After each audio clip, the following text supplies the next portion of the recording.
स्वागत है इस ऑनलाइन क्लास में आप सभी का। आज हम पढ़ने जा रहे हैं 14 मार्च 2026 का करंट अफेयर्स, जो आपके एग्ज़ाम के व्यू से बहुत ही महत्वपूर्ण है। जैसे में UPSC, state PCS, BPSC, RPSC, JPSC, MPPCS, railway, SSC, CGL, CHSL, MTS, दरोगा, बैंक पीओ, क्लर्क, जैसे डिफेंस में एनडीए, सीडीएस, सीएपीएफ आदि सभी स्टेट पीसीएस एग्ज़ाम के लिए बहुत ही महत्वपूर्ण है। तो चलिए मैं इस क्लास को शुरू करते हैं। पहला क्वेश्चन है,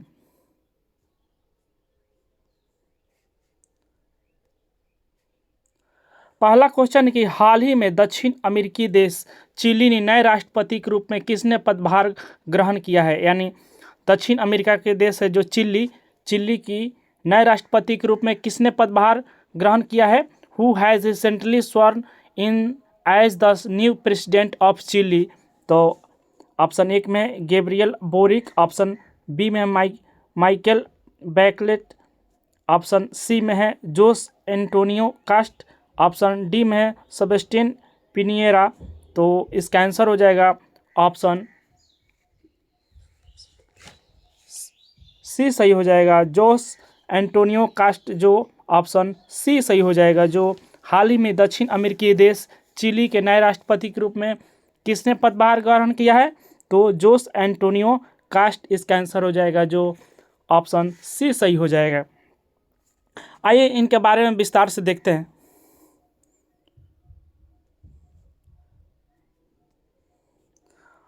जो जोस एंटोनियो कास्ट जो 11 मार्च 2026 को चिली के नए राष्ट्रपति के रूप में शपथ लिए हैं, उन्होंने पूर्व राष्ट्रपति गैब्रियल बोरिक का स्थान लिया। यानी इसके पहले कौन राष्ट्रपति थे, तो गैब्रियल बोरिक जो चिली के राष्ट्रपति थे, उनके जगह पर अब नए राष्ट्रपति कौन हो गए हैं, जोस एंटोनियो कास्ट, जो उनका कार्यकाल 26 से 2030 तक रहेगा। यानी 2026 से 2030 तक जोस एंटोनियो कास्ट के कार्यकाल रहेगा।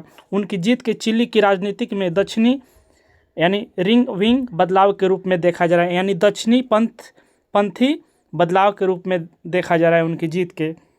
तो यही है जोस एंटोनियो कास्ट जो चिली के नए राष्ट्रपति बने हैं। अगला कंसेप्ट है कि 11 मार्च को इनका शपथ ग्रहण हुआ। जोस एंटोनियो कास्ट ने चिली के नए राष्ट्रपति के रूप में शपथ लिए हैं। शपथ ग्रहण समारोह में वेलपरेसियो के नेशनल कांग्रेस में आयोजित हुआ है, जो उन्होंने पूर्व राष्ट्रपति गैब्रियल बोरिक के स्थान लिया है। उनका कार्यकाल 2026 से 2030 तक रहेगा, जो ओथ लिए हैं 11 मार्च 2026 को।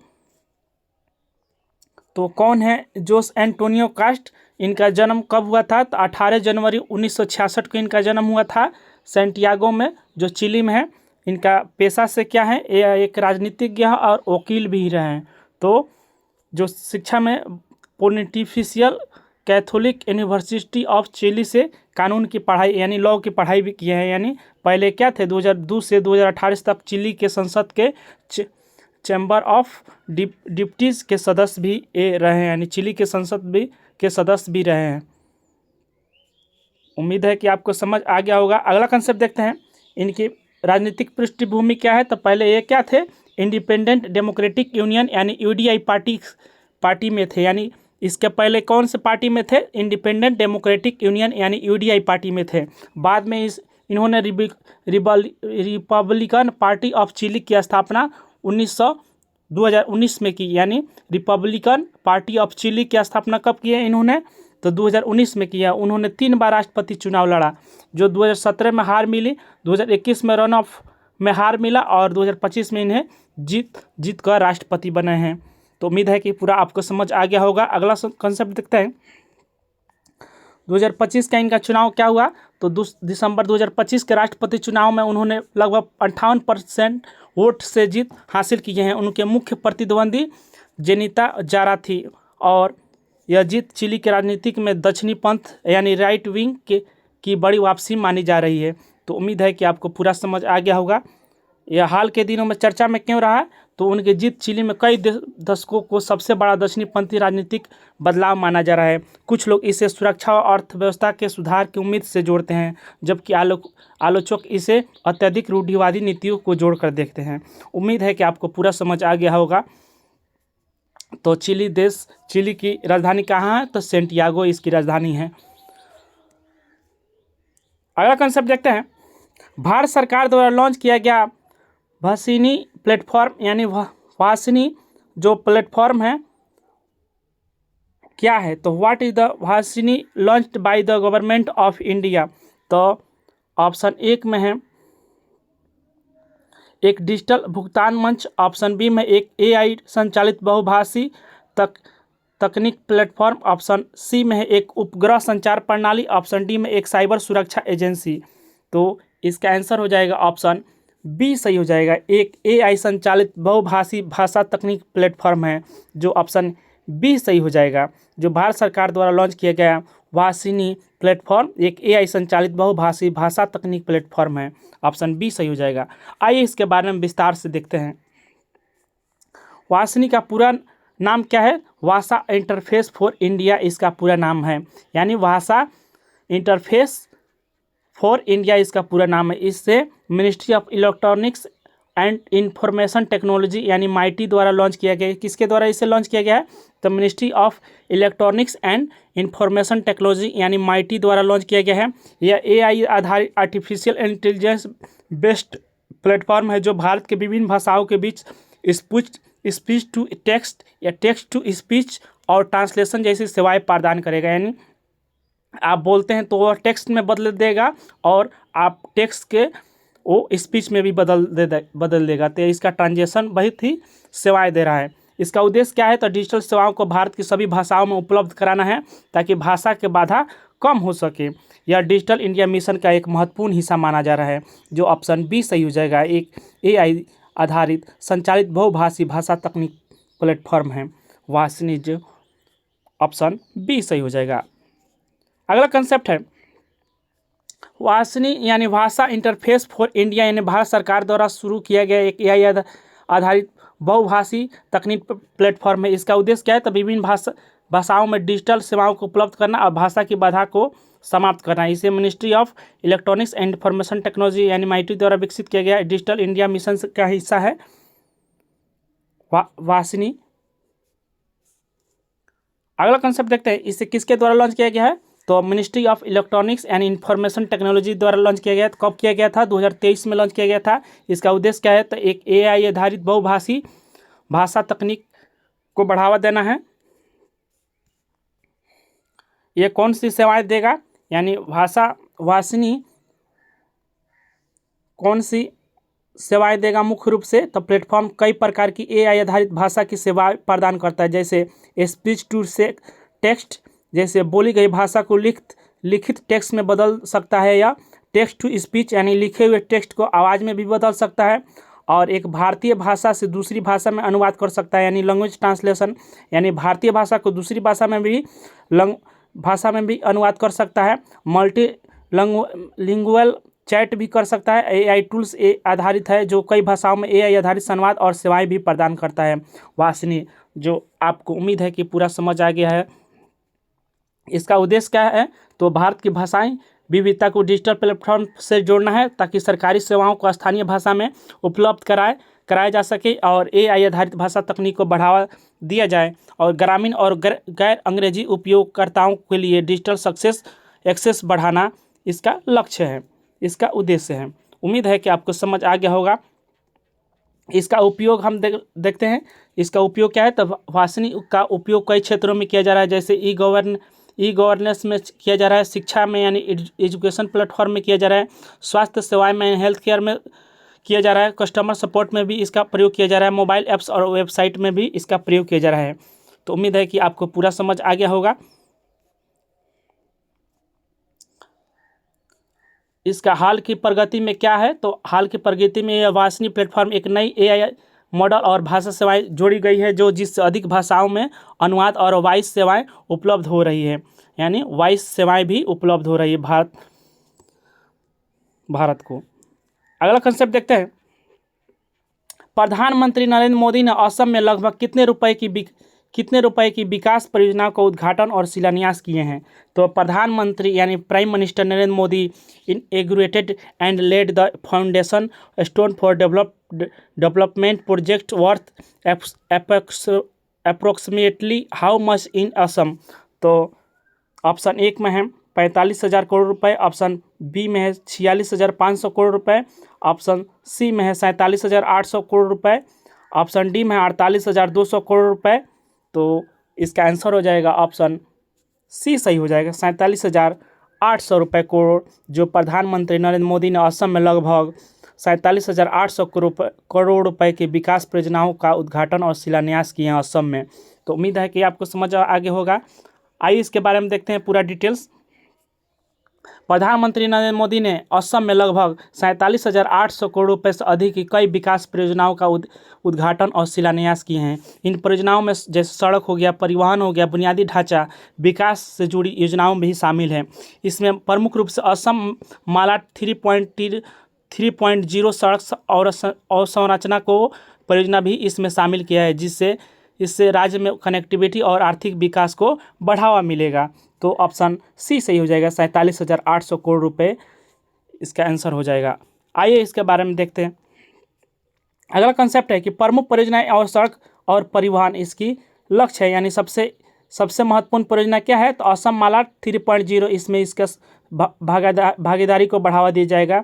इस योजना के तहत राज्य में हाईवे और सड़क नेटवर्क को मजबूत मिलेगा। ग्रामीण और सड़क क्षेत्रों के बीच कनेक्टिविटी बेहतर होगी।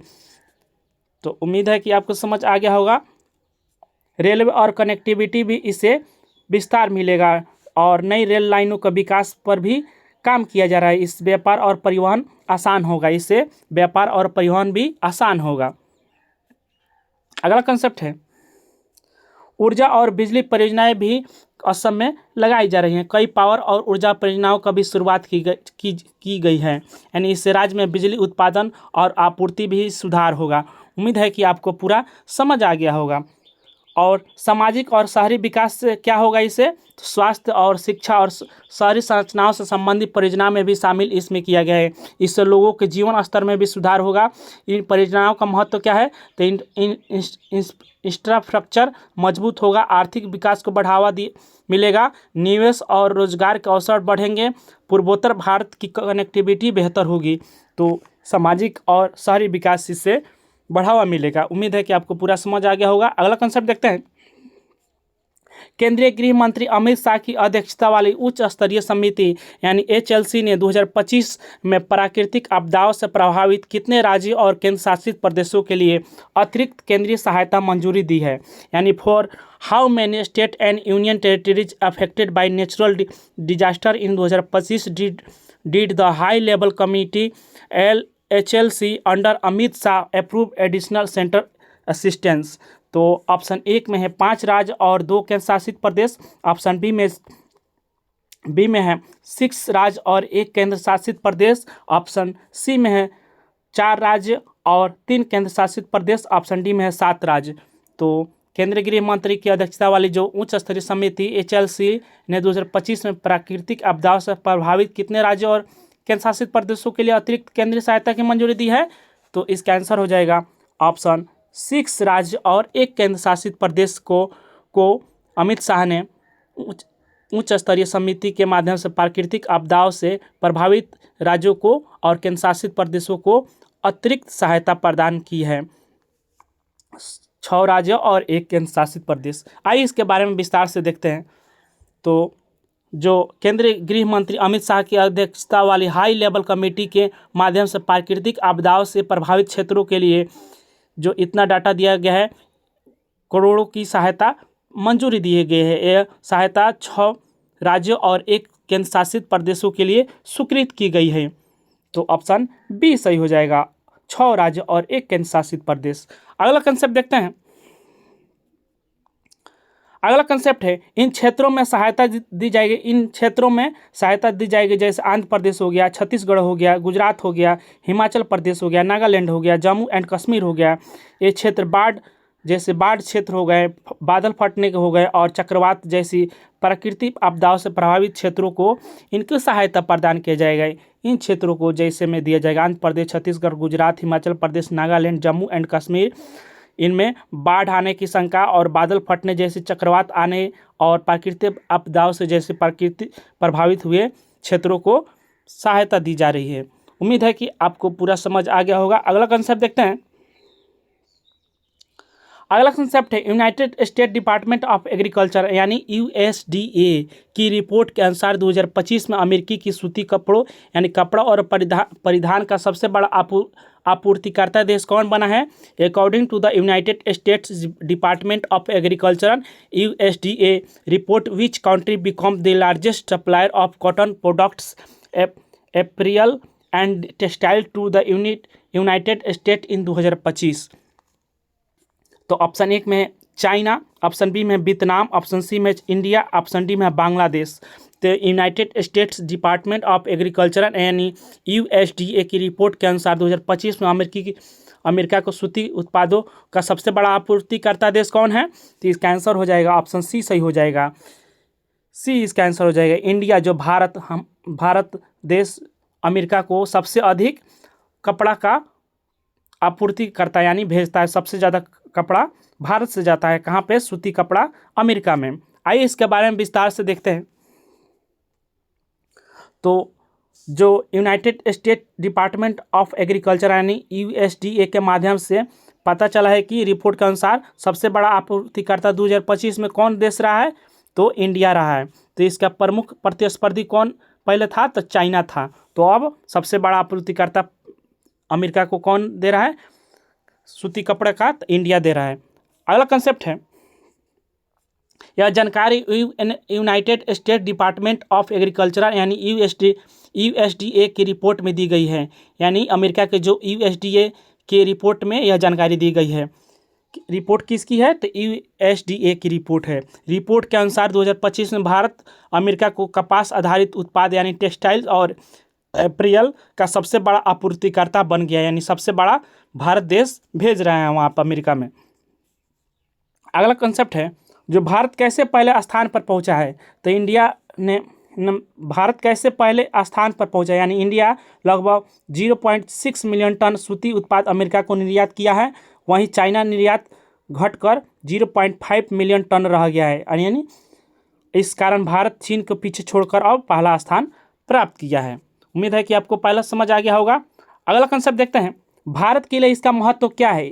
मतलब भारत के लिए इसका महत्व क्या है? तो इसमें निर्यात में वृद्धि हुआ है। भारत का टेक्सटाइल और गारमेंट एक्सपोर्ट बढ़ा है जिससे विदेशी मुद्रा आय में वृद्धि हुई है और कपड़ा उद्योग को बढ़ावा दिया गया है। भारत का टेक्सटाइल सेक्टर देश के सबसे बड़े रोजगार देने वाले उद्योगों में से एक है जिससे वैश्विक बाजार में मजबूती मिली है। इसी उपलब्धि से भारत की वैश्विक कपड़ा बाजार में प्रतिस्पर्धा क्षमता बढ़ी है। इसके माध्यम से भारत के लिए इसका महत्व है। उम्मीद है कि आपको पूरा समझ आ गया होगा।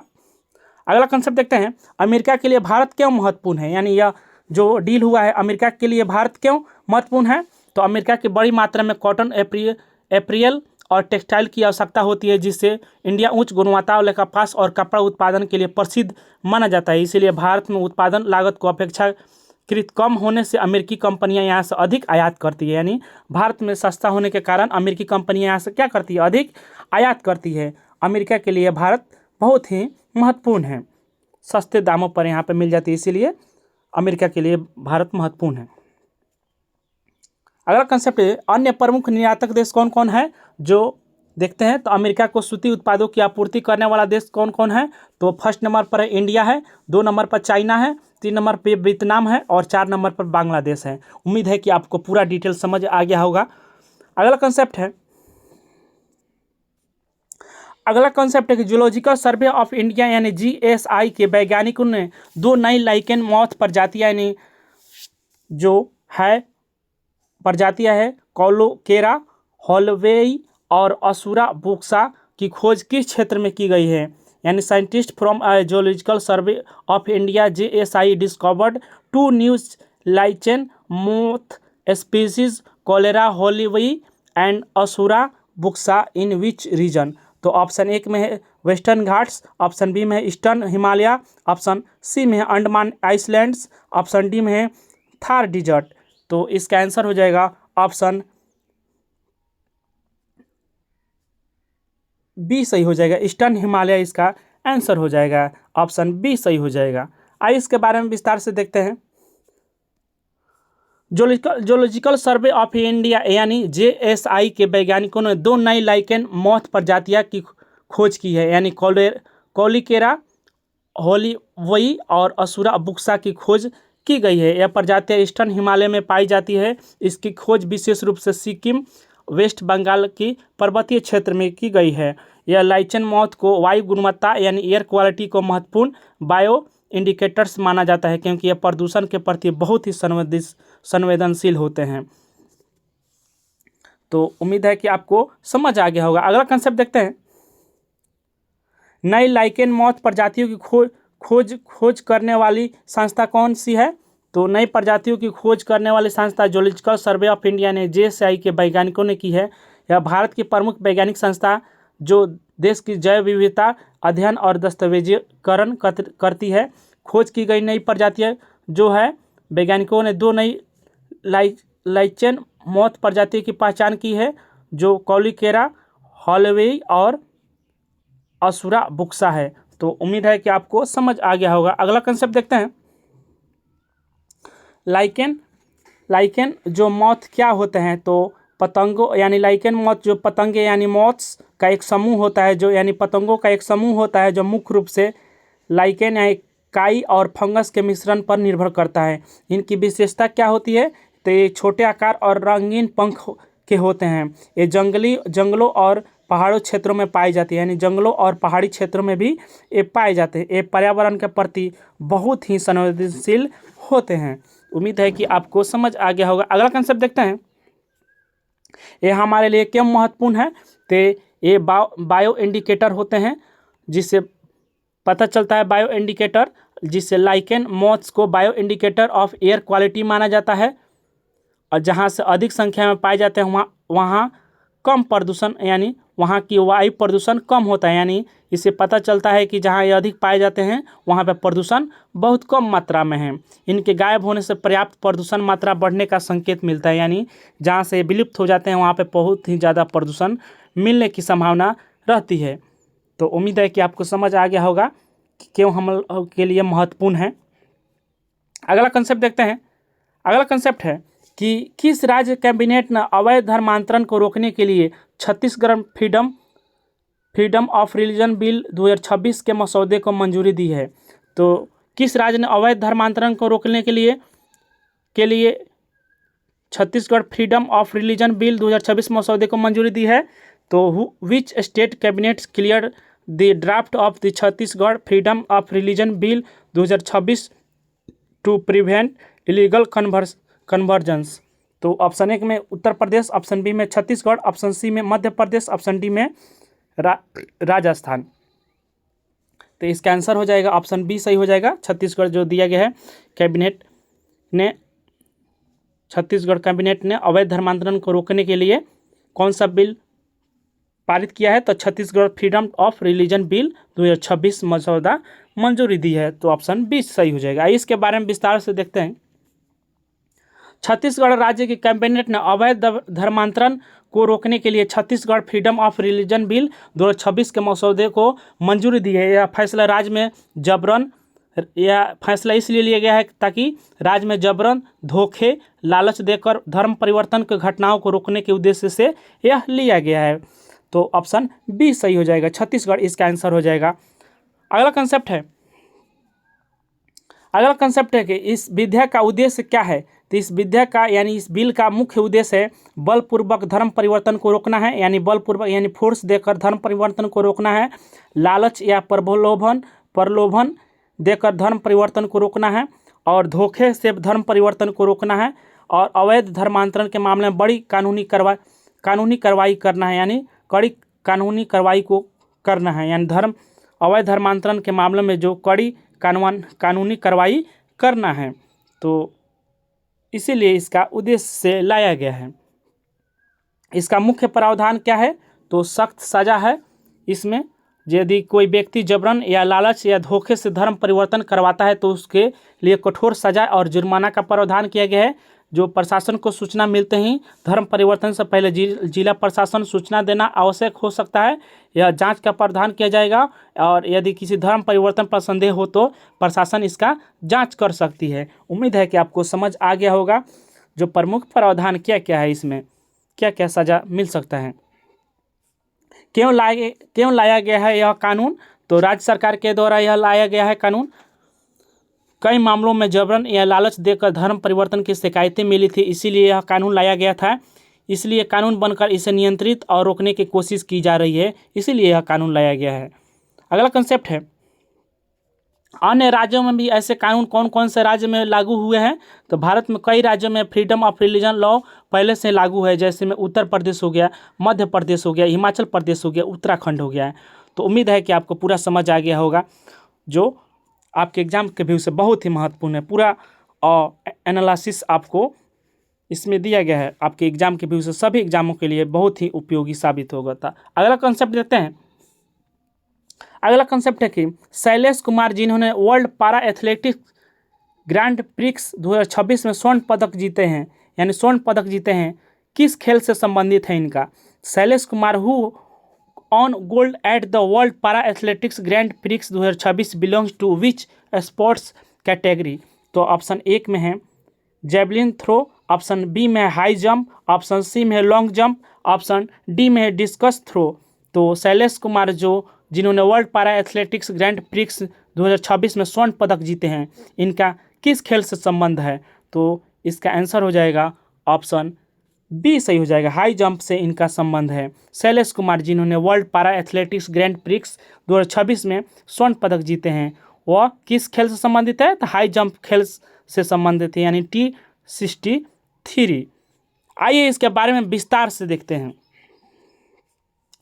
ग्रैंड प्रिक्स 2026 में मेंस हाई जंप यानी grand prix 2026 mains high jump को भी कहा जाता है। मेंस जो खेलते हैं हाई जंप T63 श्रेणियों में भी इसे पदक यानी स्वर्ण पदक जीते हैं। वह पहले से भी विश्व चैंपियनशिप रह चुके हैं, यानी वर्ल्ड चैंपियन भी रह चुके हैं। और पैरा एथलेटिक्स में भी भारत के प्रमुख खिलाड़ियों में से एक हैं। T63 कैटेगरी उन एथलीटों को के लिए होती है जिनकी निचले अंग यानी लोअर लाइम में विकलांग होती है और वो कृत्रिम पैर के साथ प्रतिस्पर्धा करते हैं। तो ऑप्शन बी सही हो जाएगा, हाई जंप इसका आंसर हो जाएगा, यानी T63। शैलेश आइन का भी देखते हैं, शैलेश कुमार के परिचय के बारे में। शैलेश कुमार जो भारत के प्रसिद्ध पैरा एथलीट हैं शैलेश कुमार भारत के प्रसिद्ध। उन्होंने world para athletics grand prix 2026 में शानदार प्रदर्शन करते हुए हाई जंप T63 श्रेणी में स्वर्ण पदक यानी गोल्ड मेडल जीते हैं। किस प्रतियोगिता में स्वर्ण पदक जीते हैं। तो प्रतियोगिता का नाम है world para athletics grand prix 2026।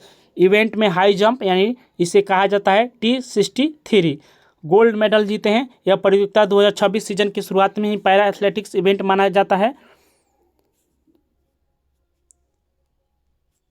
T63 category क्या है, यानी T63 कैटेगरी क्या है। T63 पैरा एथलेटिक्स की एक श्रेणी है। इस श्रेणी में क्या क्या होता है। तो इस श्रेणी में एथलीट भाग लेते हैं, ऐसे एथलीट भाग लेते हैं जिनके निचले अंग यानी लोअर लाइम में विकलांग होते हैं, यानी वो विकलांग रूप से होते हैं, जैसे पैर से हो गए, निचले अंग उनका विकलांग होता है। खिलाड़ी जो कृत्रिम पैर की मदद से प्रतियोगिता में भाग लेते हैं उन्हें T63 कैटेगरी कहा जाता है। उम्मीद है कि आपको पूरा समझ आ गया होगा।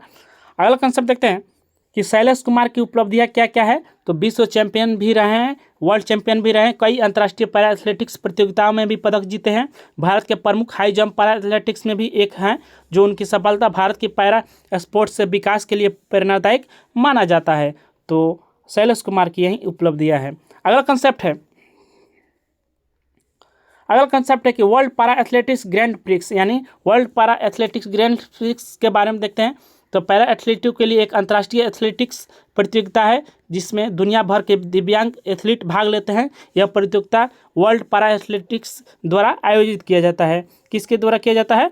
तो वर्ल्ड पारा एथलेटिक्स द्वारा आयोजित किया जाता है। उम्मीद है कि आपको समझ आ गया होगा। अगला कंसेप्ट है कि हाल ही में चर्चा में रहा स्ट्रेट हार्मोज निम्नलिखित में से किसे जोड़ता है। दी स्ट्रेट यानी recently discussed straight हार्मोज state of Hormuz connect which of the flowing. तो ऑप्शन 1 में जो हॉर्मुज स्टेट ऑफ हॉर्मुज किसे जोड़ता है, तो ऑप्शन 1 में रेड सी या अरेबियन सी, ऑप्शन बी में पर्शियन गल्फ या gulf of Oman, option C में कैस्पियन सी और ब्लैक सी, ऑप्शन डी में मेडिटेरियन सी और अटलांटिक सी। तो इसका आंसर हो जाएगा ऑप्शन बी सही हो जाएगा, पर्शियन गल्फ और गल्फ ऑफ ओमान को जोड़ता है। यानी स्टेट ऑफ हॉर्मुज किसको जोड़ता है, तो पर्शियन गल्फ और गल्फ ऑफ ओमान को जोड़ता है। आइए इसके बारे में विस्तार से देखते हैं। स्टेट ऑफ हॉर्मुज एक अत्यंत ही महत्वपूर्ण रणनीतिक समुद्री जलट मरुमध्य है, यानी स्टेट है। यह पर्शियन गल्फ को गल्फ ऑफ ओमान से जोड़ता है। यह आगे जाकर अरेबियन सी में मिल जाता है। जो आगे जाकर कहाँ मिलता है, तो अरेबियन सी में यह मिल जाता है। किसको जोड़ता है, स्टेट हॉर्मुज, तो पर्शियन गल्फ को जोड़ता है और गल्फ ऑफ ओमान को जोड़ता है। यही है स्टेट ऑफ हॉर्मुज, जो आगे जाकर अरेबियन सी में मिल जाता है। यह दुनिया का सबसे बड़ा तेल परिवहन मार्गों में से एक है। यहाँ से ज़्यादा क्या होता है, ऑयल ट्रांजिट रूट्स कहा जाता है इसे, स्टेट ऑफ हॉर्मुज को, जो ऑप्शन बी सही हो जाएगा, Persian gulf and gulf of Oman, option B सही हो जाएगा। अगला कंसेप्ट है स्टेट ऑफ हॉर्मुज क्या है, यानी स्टेट ऑफ हॉर्मुज क्या है, तो स्टेट ऑफ हॉर्मुज एक महत्वपूर्ण जलट मरुमध्य है, जो यानी स्टेट है जो पर्शियन गल्फ को गल्फ ऑफ ओमान से जोड़ता है, जो आगे यह अरेबियन सी से जोड़ता है। यह दुनिया के सबसे रणनीतिक समुद्री मार्ग में से एक माना जाता है। यह भौगोलिक स्थिति क्या है, तो यह एक जलट मरुमध्य निम्न देशों के बीच कहाँ है, तो उत्तर में कहाँ है, यानी ईरान है, दक्षिण में क्या है, ओमान और यूनाइटेड अरब अमीरात है, और यह मध्य पूर्व में जो मिडिल ईस्ट के तेल निर्यात के लिए बहुत ही महत्वपूर्ण माना जाता है। यानी ईरान से, ओमान से और यूनाइटेड अरब अमीरात से जो तेल इसी के माध्यम से लाया जाता है भारत। तो भौगोलिक स्थिति यही है। तो वैश्विक महत्व क्या है, तो दुनिया भर के 20 से 30% समुद्री तेल व्यापार इसी मार्ग से गुजरती है। प्रतिदिन लगभग 20 मिलियन बैरल तेल इसी मार्ग से गुजरता है। यह विश्व का सबसे बड़ा व्यस्त तेल परिवहन मार्ग है, यानी ऑयल चेक पॉइंट यही इसी को माना जाता है, स्टेट ऑफ हॉर्मुज। अगला कंसेप्ट देखते हैं, ये भारत के लिए क्यों महत्वपूर्ण है, तो भारत के लिए यह महत्वपूर्ण है। भारत के लिए स्टेट ऑफ हॉर्मुज बहुत ही महत्वपूर्ण है, क्योंकि भारत के लगभग 90% LPG आयात इसी मार्ग से होता है, और भारत की बड़ी मात्रा में कच्चे तेल यानी क्रूड ऑयल आपूर्ति इसी रास्ते से की जाती है। अगर इस मार्ग में कोई बाधा आती है तो भारत की ऊर्जा सुरक्षा प्रभावित हो सकती है। इसीलिए भारत के लिए बहुत ही महत्वपूर्ण माना जाता है। 90% LPG की आयात इसी मार्ग से आता है, यानी क्रूड ऑयल आपूर्ति इसी रास्ते से की जाती है बड़ी मात्रा में भारत के लिए। तो उम्मीद है कि आपको पूरा समझ आ गया होगा। अगला कंसेप्ट देखते हैं, मुख्य तेल निर्यातक देश कौन है, तो जो सऊदी अरबिया से भी तेल आता है भारत के लिए, ईरान से भी आता है, इराक से भी आता है, और कुवैत से भी आता है, यानी कुवैत से भी आता है, और यूनाइटेड अरब अमीरात से भी तेल का निर्यात किया जाता है भारत के लिए। तो उम्मीद है आपको समझ आ गया होगा। मुख्य तेल निर्यातक देश कौन कौन है भारत के लिए, तो सऊदी अरबिया हो गया, ईरान हो गया, इराक हो गया, कुवैत हो गया, यूनाइटेड अरब अमीरात से हो गया। यहीं से पर्शियन ऑफ गल्फ से होकर तेल आता है। हाल के दिनों में क्यों चर्चा में रहा है, तो यह क्षेत्र अक्सर भू राजनीतिक तनाव यानी जियोपॉलिटिकल टेंशन के कारण चर्चा में रहता है। खासकर ईरान और पश्चिमी देशों के बीच तनाव स्थिति होने के कारण यह चर्चा में रहा है। मध्य पूर्व सुरक्षा स्थिति और तेल आपूर्ति और वैश्विक ऊर्जा बाजार में इसकी बहुत ही चर्चा है, तो इसीलिए यह चर्चा में है। उम्मीद है कि आपको पूरा डिटेल समझ आ गया होगा। अगला कंसेप्ट देखते हैं कि भारत के परमाणु ऊर्जा कार्यक्रम से संबंधित हाई एनर्जी प्रोटॉन एक्सीलरेटर सुविधा हाल ही में कहाँ स्थापित की जा रही है। Where is the high energy proton accelerator facility related to India nuclear energy programme being recently established. तो ऑप्शन 1 में मुंबई, ऑप्शन बी में कलापक्कम, ऑप्शन सी में है विशाखापट्टनम, ऑप्शन डी में है इंदौर।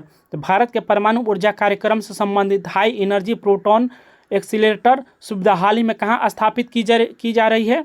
तो इसका आंसर हो जाएगा ऑप्शन सी सही हो जाएगा, विशाखापट्टनम इसका आंसर हो जाएगा, विशाखापट्टनम में ऑप्शन सी सही हो जाएगा। आइए इसके बारे में विस्तार से देखते हैं। जो ऑप्शन सी सही हो जाएगा, विशाखापट्टनम जो आंध्र प्रदेश में है। भारत अपने परमाणु ऊर्जा कार्यक्रम को मजबूत करने के लिए हाई एनर्जी प्रोटीन एक्सीलरेटर सुविधा स्थापित कर रहा है। कहाँ पे? तो विशाखापट्टनम में। यह सुविधा विशाखापट्टनम में स्थापित की जा रही है। इसका उद्देश्य क्या है? तो भारत के थोरियम आधारित परमाणु ऊर्जा कार्यक्रम को क्या करना है? तो आगे बढ़ाना है। यानी भारत के थोरियम आधारित परमाणु ऊर्जा को क्या करना है? तो कार्यक्रम को आगे बढ़ाना है। यह परियोजना भारत के 3 स्टेज न्यूक्लियर पावर प्रोग्राम यानी त्रिचरणीय परमाणु ऊर्जा योजना के दूसरे और तीसरे चरण के लिए बहुत ही महत्वपूर्ण माना जा रहा है। इस परियोजना से भारत भविष्य में स्वच्छ और दीर्घकालिक परमाणु ऊर्जा उत्पादन को बढ़ावा दे सकेगा। तो ऑप्शन सी सही हो जाएगा, विशाखापट्टनम जो आंध्र प्रदेश में है स्थापित किया जा रहा है।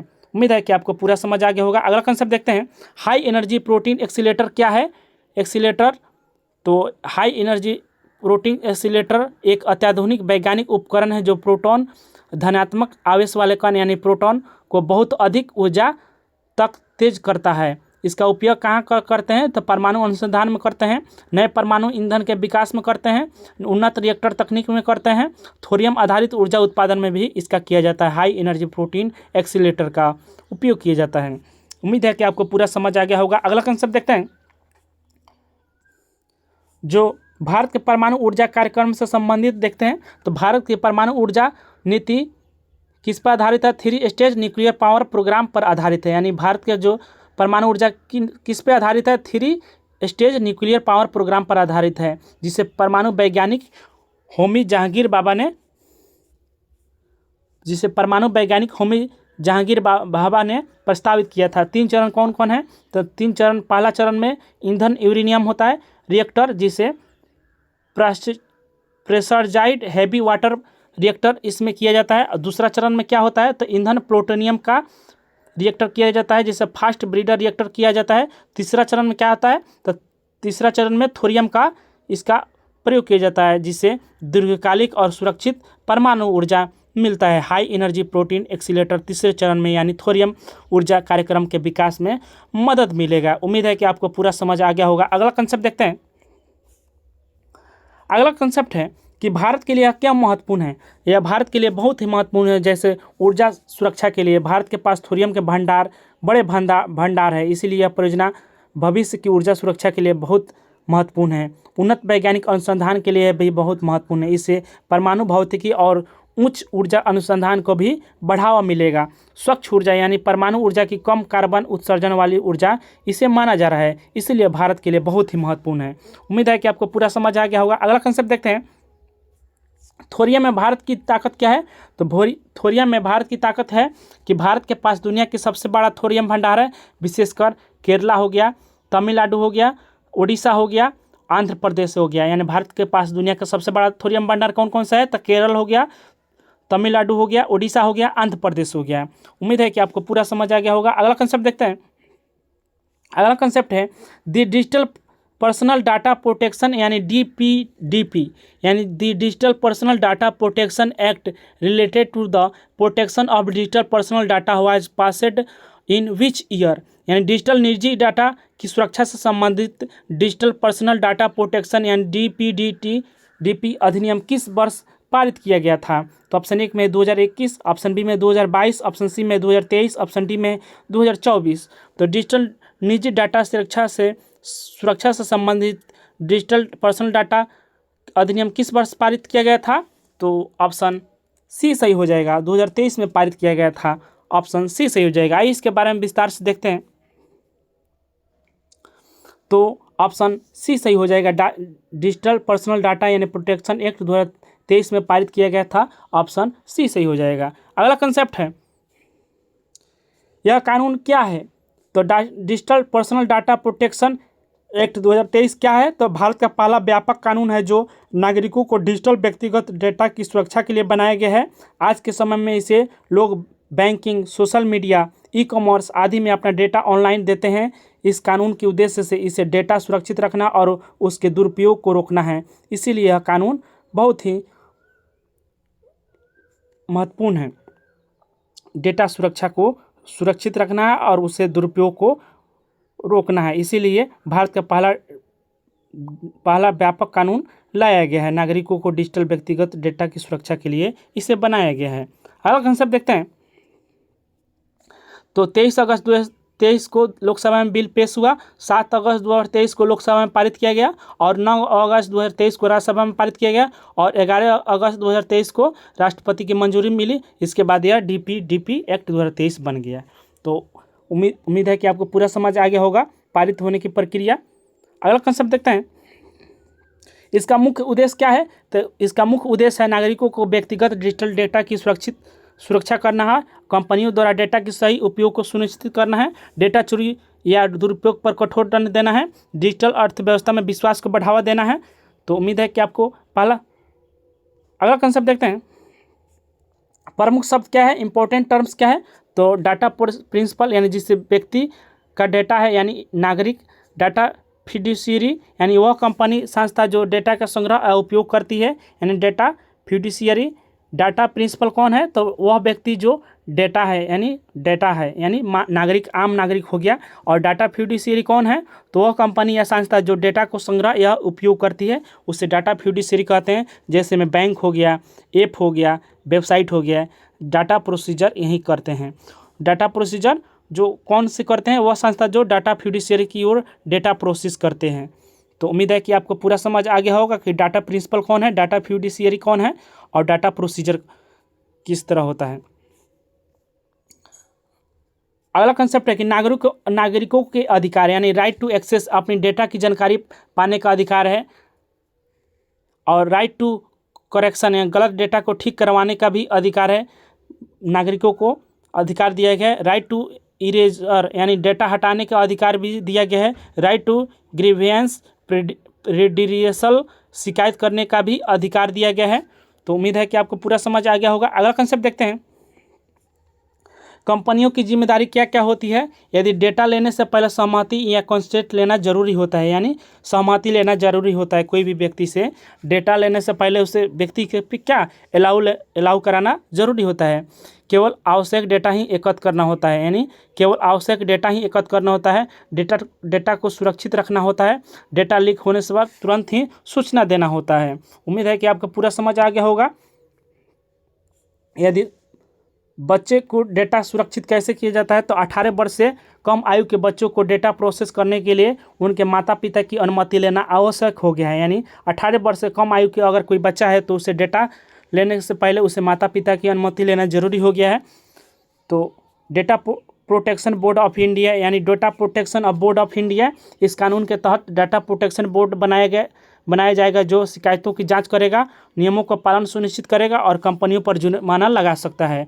उम्मीद है कि आपको पूरा समझ आ गया होगा। जुर्माना कितने लगाया जा सकता है? तो पेनाल्टी, जो कोई कंपनी अगर नियमों का उल्लंघन करती है तो उसे 250 करोड़ तक जुर्माना लगाया जा सकता है, यानी 250 करोड़ रुपया तक उस पर कंपनी पर लगाया जा सकता है। उम्मीद है कि आपको पूरा डिटेल समझ आ गया होगा। अगला कंसेप्ट देखते हैं। यह कानून क्यों हम लोग के लिए महत्वपूर्ण है? भारत में डेटा प्राइवेसी को कानून सुरक्षा इससे मिली है। डिजिटल प्लेटफॉर्म पर नागरिकों को भरोसा बढ़ेगा और डेटा चोरी और साइबर अपराध कम करने में भी इसे मदद मिलेगी। यह इसीलिए महत्वपूर्ण है हम लोगों के लिए। अगला कंसेप्ट देखते हैं। अगला कंसेप्ट है दिभियो चिदंबरनार बंदरगाह जो पोर्ट है recently in news is located in which state? हाल ही में जो समाचारों में रहा, बीओ चिदंबरनार बंदरगाह किस राज्य में स्थित है? यानी जो बीओ चिदंबरनार बंदरगाह किस राज्य में स्थित है? तो ऑप्शन 1 में केरल, ऑप्शन बी में आंध्र प्रदेश, ऑप्शन सी में तमिलनाडु, ऑप्शन डी में कर्नाटक। तो इसका आंसर हो जाएगा ऑप्शन सी सही हो जाएगा, तमिलनाडु में स्थित है। जो बीओ चिदंबरनार बंदरगाह किस राज्य में स्थित है? तो तमिलनाडु राज्य में स्थित है। आइए इसके बारे में विस्तार से देखते हैं। बीओ चिदंबरनार पोर्ट भारत के तमिलनाडु राज्य के तूतीकोरिन में स्थित है। यह प्रमुख समुद्री बंदरगाह है। इसे पहले तूतीकोरिन पोर्ट के नाम से जाना जाता था। बाद में इसका नाम स्वतंत्र सेनानी बीओ चिदंबरम पिल्लई के सम्मान में रखा गया था। जो ऑप्शन सी सही हो जाएगा, तमिलनाडु अगला कंसेप्ट देखते हैं,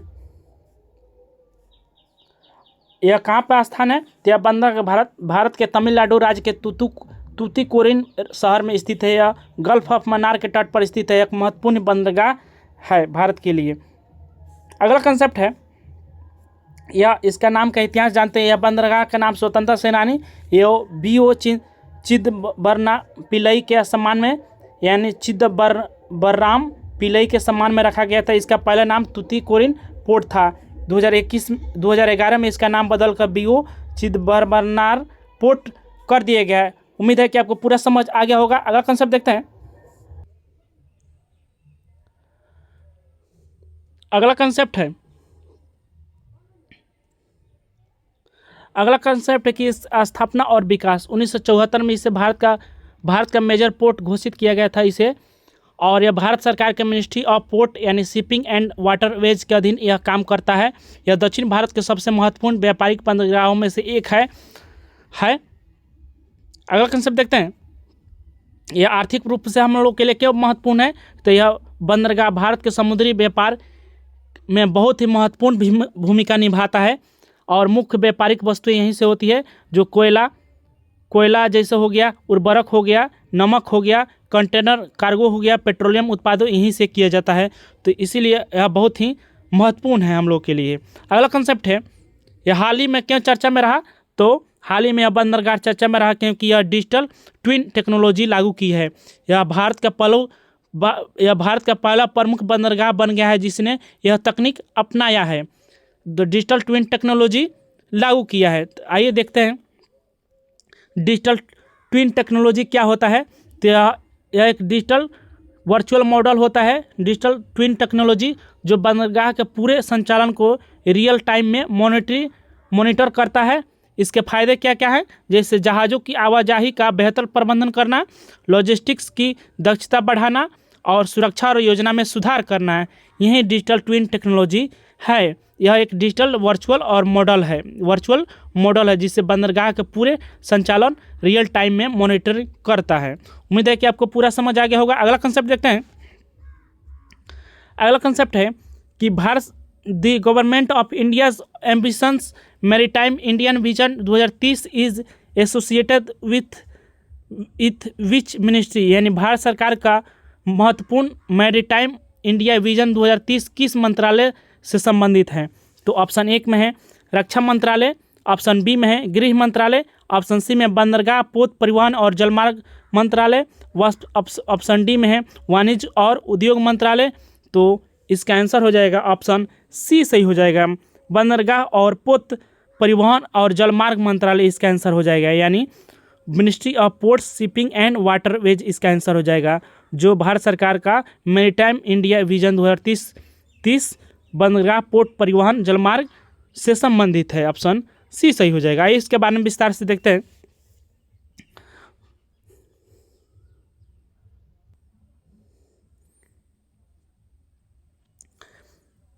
यह बंदरगाह पोत परिवहन जलमार्ग ऑप्शन सी सही है, इसका आंसर हो जाएगा। मैरीटाइम इंडिया विजन 2030 भारत सरकार की एक दीर्घकालिक रणनीति है जिसका उद्देश्य क्या है? भारत के समुद्री क्षेत्र यानी मैरीटाइम सेक्टर का तेजी से विकास करना है। यह पहल मिनिस्ट्री ऑफ पोर्ट्स यानी शिपिंग एंड वाटरवेज द्वारा तैयार किया गया है। इसका लक्ष्य बंदरगाहों का आधुनिकीकरण, लॉजिस्टिक्स और सुधार करना, समुद्री व्यापार को बढ़ावा देना है। तो उम्मीद है कि आपको पूरा समझ आ गया होगा। अगला कंसेप्ट देखते हैं। अगला कंसेप्ट है मैरीटाइम इंडिया विजन 2030 का मुख्य लक्ष्य क्या है? तो भारत को वैश्विक समुद्री व्यापार को प्रमुख केंद्र बनाना है, बंदरगाहों की कार्गो क्षमता और दक्षता को बढ़ावा देना है, ग्रीन और स्मार्ट पोर्ट विकसित करना है, शिप बिल्डिंग और शिप रिपेयर उद्योगों को बढ़ावा देना है, समुद्री क्षेत्र में लाखों रोजगार सृजित करना है। मैरीटाइम इंडिया विजन 2030 का मुख्य लक्ष्य यही है। अगला कंसेप्ट है कि the Taj house recently in the news will be constructed in which area of Navi Mumbai, यानी हाल ही में जो खबरों में रहा हज हाउस नवी मुंबई के किस इलाके में बनाया जाएगा? तो ऑप्शन 1 में वासी में बनाया जाएगा, ऑप्शन बी में है नेरुल में बनाया जाएगा, ऑप्शन सी में है खारगर में बनाया जाएगा, ऑप्शन डी में है CBD बेलापुर में बनाया जाएगा। तो इसका आंसर हो जाएगा ऑप्शन खारगर में बनाया जाएगा, ऑप्शन सी सही हो जाएगा, जो हज हाउस नवी मुंबई के किस इलाके में बनाया जा रहा है? तो खारगर में बनाया जा रहा है हज हाउस। आइए इसके बारे में विस्तार से देखते हैं। जो नया हज हाउस नवी मुंबई महाराष्ट्र के नवी मुंबई के खारगर में क्षेत्र में बनाया जा रहा है। यह परियोजना के लिए हज कमेटी ऑफ इंडिया ने सेंट्रल पब्लिक वर्क्स डिपार्टमेंट यानी CPWD के साथ एक मेमोरेंडम ऑफ अंडरस्टैंडिंग यानी MOU पर हस्ताक्षर किए हैं, जिसे ऑप्शन सी सही हो जाएगा। खारगर में बनाया जा रहा है। अगला कंसेप्ट देखते हैं। हज हाउस क्या होता है? यानी हज हाउस एक विशेष सुविधा केंद्र होता है जहां पर हज यात्रा पर जाने वाले यात्रियों की रहने की व्यवस्था दी जाती है, दस्तावेज सत्यापन और प्रशिक्षण दिया जाता है, यात्रा से पहले स्वास्थ्य जांच और मार्गदर्शन किया जाता है, जैसी सुविधाएं इन्हें दी जाती है। उम्मीद है कि आपको पूरा समझ आ गया होगा। अगला कंसेप्ट देखते हैं। नया हज हाउस कहाँ बनेगा? यानी नया हज हाउस भारत के नवी मुंबई के खारगर क्षेत्र में बनाया जा रहा है। अगला कंसेप्ट देखते हैं। परियोजना कौन बना रहा है? इस परियोजना के लिए हज कमेटी ऑफ इंडिया द्वारा बनाया जा रहा है, यानी सेंट्रल पब्लिक वर्क्स डिपार्टमेंट यानी CPW के बीच MOU पर हस्ताक्षर किए गए हैं। उम्मीद है कि आपको पूरा समझ आ गया होगा। हज हाउस का उद्देश्य क्या है? तो हज हाउस का उद्देश्य है हज यात्रियों की एक स्थान पर सभी सुविधाएं प्रदान करना, यानी सभी सुविधाएं एक ही जगह पर देना है। हज यात्रियों को यात्रा से पहले प्रशिक्षण और मार्गदर्शन देना है, यात्रियों को दस्तावेज और पासपोर्ट प्रक्रिया को आसान बनाना है, रहने और भोजन की व्यवस्था उन्हें करना है। अगला कंसेप्ट है, तो हज हाउस में मिलने वाली कौन कौन सी सुविधाएं हैं? तो यात्रियों के लिए आवास दिया जाएगा, एकोमोडेशन, दस्तावेज सत्यापन किया जाएगा, केंद्र बनाया जाएगा, स्वास्थ्य जांच और टीकाकरण भी दिया जाएगा, हज यात्रा से संबंधित प्रशिक्षण कार्यक्रम दिया जाएगा, यात्रा से पहले समूह प्रबंधन और मार्गदर्शन दिया जाएगा। उम्मीद है कि आपको पूरा समझ आ गया होगा। अगला कंसेप्ट देखते हैं। भारत में अन्य प्रमुख हज हाउस कहाँ पे हैं? तो भारत में कई बड़े शहरों में भी हज हाउस बने हुए हैं, जैसे में मुंबई हो गया, दिल्ली हो गया, लखनऊ हो गया, कोलकाता हो गया, हैदराबाद हो गया। तो भारत में कई बड़े शहरों में भी हज हाउस बने हुए हैं। अगला कंसेप्ट देखते हैं। अगला कंसेप्ट है कि professor Arpita Patra from which Indian institution recently made headlines by submitting Nevado Ojos del Salado the world highest volcano. यानी भारतीय संस्थान की प्रोफेसर जो अर्पिता पात्रा ने हाल ही में दुनिया के सबसे ऊंचे ज्वालामुखी नवाडो ओजोस डेल सलाडो पर चढ़ाई करके सुर्खियों में बटोरी है। वह किस संस्थान से है? तो ऑप्शन 1 में IIT बॉम्बे से है, ऑप्शन बी में ICC बेंगलोर से है, ऑप्शन IIT दिल्ली से है या JNU से है। तो इसका आंसर हो जाएगा ऑप्शन ICC बेंगलोर से है। जो भारतीय संस्थान की प्रोफेसर ICC बेंगलोर की प्रोफेसर है जो अर्पित पात्रा, जो हाल ही में दुनिया की सबसे ऊंची ज्वालामुखी नेवाडो ओजोस डेल सलाडो पर चढ़ाई करके सुर्खियां बटोरी हैं। आइए इनके बारे में विस्तार से देखते हैं। ICC जो बेंगलुरु की प्रोफेसर अर्पिता पात्रा ने नेवाडो ओजोस डेल सलाडो जो 6,893 मीटर की सफलतापूर्वक चढ़ाई की हैं, ऐसा करने वाली दूसरी भारतीय महिला बनी गई हैं। आप कमेंट में बताइए कौन सी पहली महिला है। अगला कंसेप्ट देखते हैं। नवेडो ओजोस डेल सलाडो जो ज्वालामुखी है, यह एक ज्वालामुखी चिली और अर्जेंटीना के सीमा पर स्थित है। नवाडो ओजोस डेल सलाडो कहाँ पर स्थित है? तो यह ज्वालामुखी है जो चिली और अर्जेंटीना के सीमा पर स्थित है। यह अंडेस माउंटेन पर्वत श्रृंखला में आता है। उम्मीद है कि आपको पूरा समझ आ गया होगा। अगला कंसेप्ट देखते हैं। तो सेशन यहीं पर समाप्त होता है। आप कमेंट में बताइए कि सेशन कैसा लगा। तब तक के लिए मिलते हैं एक नए सेशन के साथ। Thank you, okay, bye. और चैनल को लाइक भी कीजिए और सब्सक्राइब और शेयर भी जरूर कीजिए। ओके, मिलते हैं एक नए सेशन के साथ। Thank you.